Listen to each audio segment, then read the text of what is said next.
The D&D Dragonlance book just dropped, an adventure of dragons and lances, and holy crap, that looks like a powerful subclass. But there's more than just a subclass here. There are 9 new feats and a new race to explore. Let's break it down. The LUNAR Sorcerer. So the internet collectively decided this thing was busted. I mean, just look at the amount of extra spells you've got here. At level 1, you're rocking 3 additional spells, and depending on what phase of the moon you're in, you can cast one of them without using a spell slot. Yep, you heard that right. This Sorcerer subclass has phases of the moon. Basically, after a long rest, you can choose a moon phase to empower you, and it gives you special benefits. By level 9, you've got 15 extra spells, and Sorcerer's big weakness was that they didn't get spells, so this is massive. And some of these spells are pretty good. Oh, okay, some are trash. Color Spray is trash. But Shield, Blindness, Deafness, Phantom Steed, Hold Monster, these are top tier good stuff. Also at level 1, you get Moonfire, which gives you the Sacred Flame cantrip plus a small buff that lets it target 2 creatures as long as they're standing within 5 feet of each other. Honestly, Firebolt is probably still better as the go-to sorcerer cantrip, but this is a nice option to have. At 6th level, you get the Lunar Boons. Depending on the moon phase you're in, you get a discount on your meta magic when casting certain spells. Basically, if you cast an Abjuration or Divination spell while in the full moon phase,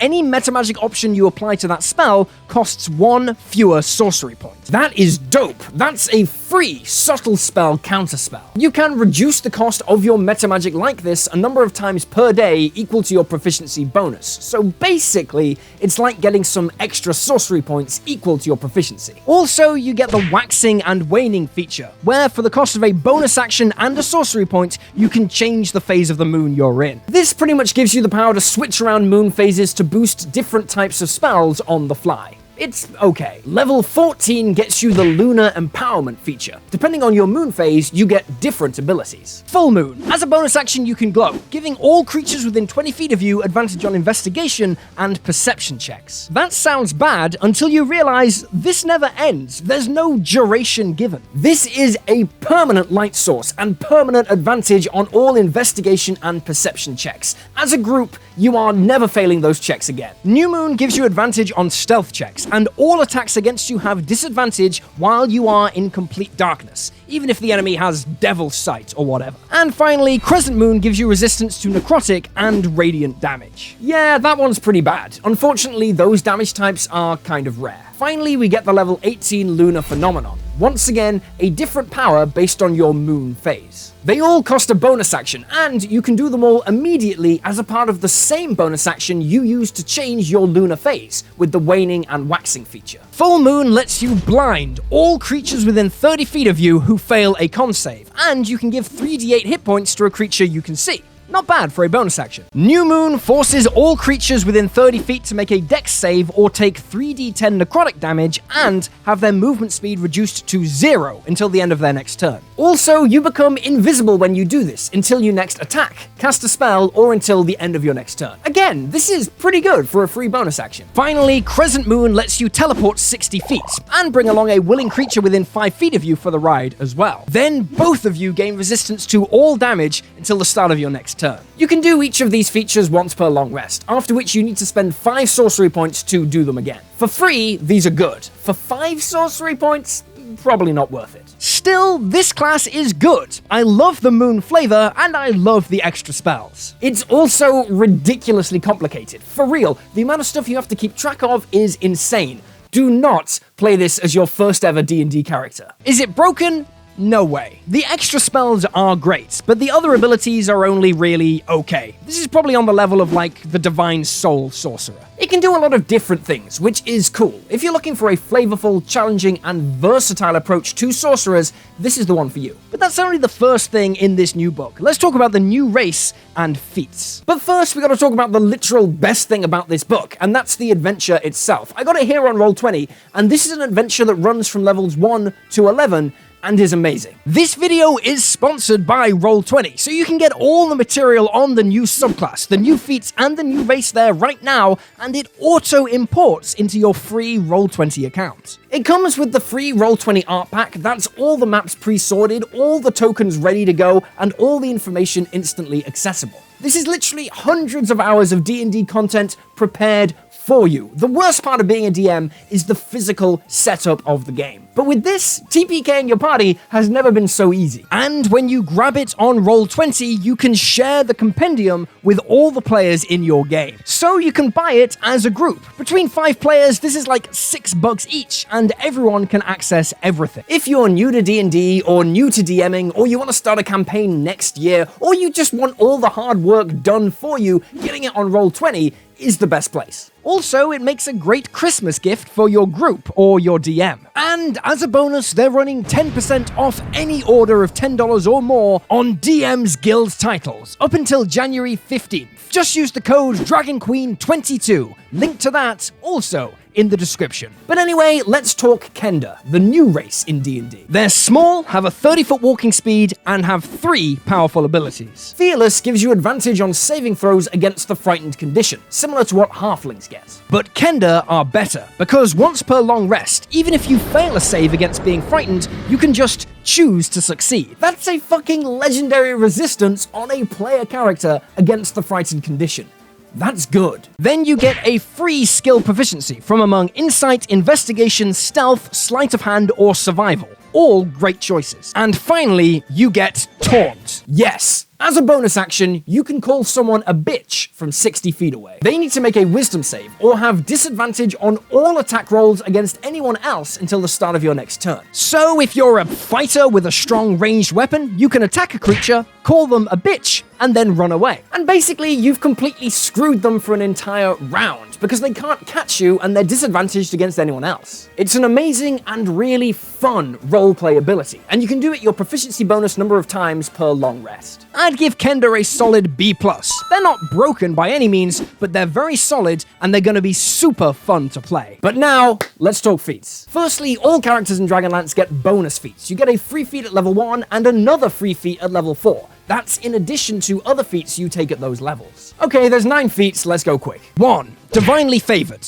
Prerequisites, you gotta be 4th level and in a Dragonlance campaign. A few feats have this restriction, but if you want to play one outside of Dragonlance, just talk to your DM. You learn 1 Cleric cantrip, the Augury spell, and 1 first level spell depending on your alignment, from either the Druid, Warlock, or Cleric classes. The best options are, if Warlock, Hex, Armor of Agathis, or Charm Person. Cleric, Bless, Healing Word, or Inflict Wounds. Druid, Goodberry, Healing Word, Cure Wounds, or Fog Cloud. Cantrips, I recommend Guidance for support or Toll the Dead for damage. You can cast your first level spell and the Augury spell once each per long rest without using a spell slot, and also with any other spell slots you have. This feat is awesome. It's like a super magic initiate, but you do need to be level 4. 2. Initiate of High Sorcery. Prerequisites, be in a Dragonlance campaign, and you need to be a wizard or a sorcerer or have the Mage of High Sorcery background, which is a background in this book. You choose one of 3 moons when you take this: Nuitari, Lunatari, or Solinari. Then you get a wizard cantrip, probably Minor Illusion, Firebolt, or Shape Water,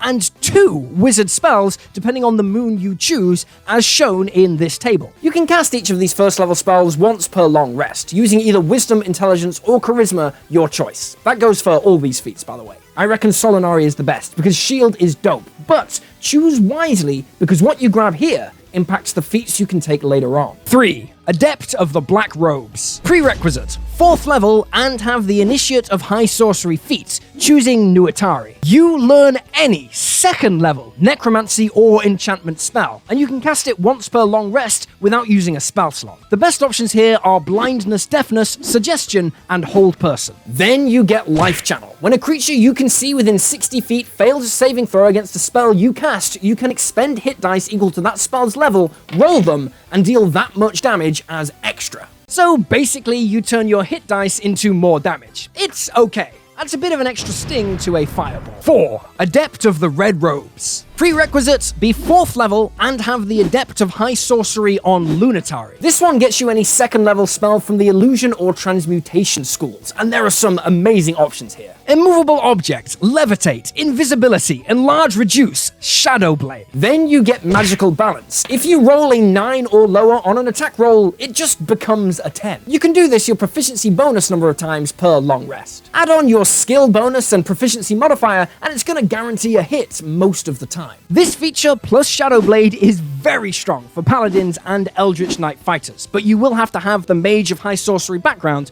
to do this. 5. Adept of the White Robes. Prerequisites 4th level and Initiate of High Sorcery on Solinari. This one gets you a 2nd level spell from the Abjuration or Divination schools, of which there aren't many great ones. Aid, Pass Without Trace, and Lesser Restoration are the best options here. But you also get Protective Ward. Whenever a creature within 30 feet of you takes damage, you can expend a spell slot to roll a number of d6s equal to that spell slot level and reduce the damage by that much. This is very passive, but it will give out a lot of tankiness. For wizards, this is probably as good as your healing is going to get. At higher levels, when you have lots of spell slots, it's probably okay, but I just wish there was some better Abjuration or Divination spells for us to grab. 6. Squire of Solamnia. Prerequisites, Dragonlance campaign, and you need to be a fighter or a paladin, or have the Knight of Solamnia background. So this feat gives you 2 things. 1. You can mount or dismount a steed using only 5 feet of movement. This is trash. Flavorful, but trash. 2. Precise Strike. Once per turn, you can give yourself advantage on an attack roll and roll a d8 to the damage you deal. You can do this your proficiency bonus amount of times per long rest, but a use is only expended if you actually hit with it, which is really good. This feat is pretty average all in, but you do want to take it because it gives access to later feats, such as 7. Knight of the Crown. Prerequisites 4th level and the Squire of Solamnia feat. Firstly, you increase your strength, con, or dex by 1, which is awesome, and then you get Commanding Rally. As a bonus action, you can command one ally within 30 feet to make a single weapon attack as their reaction, and if that attack hits, they deal an extra d8 damage. You can do this a number of times equal to your proficiency bonus per long rest. This is insane if you have a rogue in the party, because it lets them trigger their sneak attack again. All these knight feats are basically free Battlemaster maneuvers with an ASI put on top. 8. Knight of the Rose. Again, the prerequisite is 4th level and the Squire of Solamnia feat. Firstly, increase your Constitution, Wisdom, or Charisma by 1, and then you get Bolstering Rally. As a bonus action, you can give a creature within 30 feet of you temporary hit points equal to 1d8 plus your proficiency plus the ability score modifier that you buffed with this feat. So at level 5, with an 18 in Constitution, you're handing out roughly 13 temporary hit points, which for a fighter, as a bonus action, is actually pretty insane. You can do this a number of times equal to your proficiency bonus per long rest. I like this one a lot, but it's probably not quite as good as 9. Knight of the Sword. Prerequisite, 4th level and the Squire of Solamnia feat. ASI increase, +1 to Intelligence, Wisdom, or Charisma, and you get Demoralizing Strike. Once per turn, when you hit a creature with a weapon attack, you can attempt to frighten them. They make a Wisdom save, and if they fail, they are frightened of you. But even if they succeed, they have disadvantage on the next attack roll they make before the end of their next turn. Even creatures who are immune to fear, with this fail case, are still going to be affected at least a bit. I love this design space, where you still get something even if the initial save is successful. You can do this a number of times per long rest equal to your proficiency bonus, and obviously it's going to be crazy on Conquest Paladins, because they have this aura where anyone who's frightened of them within 10 feet can't move. It's basically a lockdown that is tied to an attack. It doesn't even cost a bonus action. All in, these feats are cool. The ones that give you 2 first level spells are pushing overpowered, but generally it's all nicely balanced. Really, they line up with the whole vibe of this new book. Tons of flavor and some well-balanced and interesting new options for players. Of course, if you want access to all this stuff and more, or just to play the adventure, grab it from Roll20 using the link down below. As everyone on the Patreon knows, I use Roll20 for all our games. It is the best way to play online and the best way to play Dragonlance. Also, this month's issue of the DM's Secret Weapon is amazing. It features the new Mime Bard subclass and a new rules expansion letting players craft their own signature spells. There's guides for balancing things and suggested quests and adventures players need to go on to craft their spells. Check that out on Patreon, link up here and also down there, along with hundreds of pages of other awesome stuff. Thanks for watching, check out other videos on the channel, and I'll see you next time.